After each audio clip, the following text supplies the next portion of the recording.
Now, news from Ellen World. She has released an album, not of her songs, but of songs that she really likes that you can dance to, called I'm Gonna Make You Dance Jams. It's an album of 12 songs, all very different. Car Wash by Rose Royce, Music by Madonna, Everybody Everybody by Black Box, Dancing Machine by the Jackson 5, Moves Like Jagger by Maroon 5 and Christina Aguilera, Now That We Found Love by Heavy D and the Boys, Hella Good by No Doubt, Gonna Make You Sweat, Everybody Dance Now, Thrift Shop, a classic, Rocksteady by Aretha Franklin, Get It Poppin' by Fat Joe, and DJ Got Us Falling in Love Again by Usher and Pitbull.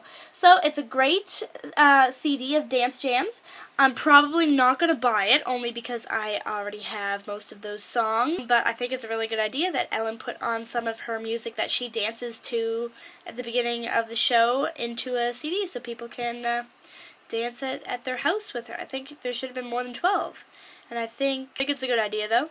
Go Ellen. Only $10 if you want to buy it. Every Tuesday night at our campus bar we have a trivia night. It always has a theme. We did like the Harry Potter one week, and there was Disney another week, and this week was Friends, and I love the show Friends. I was like pumped. Ellen really helped us out actually with 2 of the questions. One of the questions was something like which other celebrity was lined up for a part in Friends, and I was like, oh my gosh, I did that for last Fun Fact Friday. I totally know this. Ellen DeGeneres. Bing.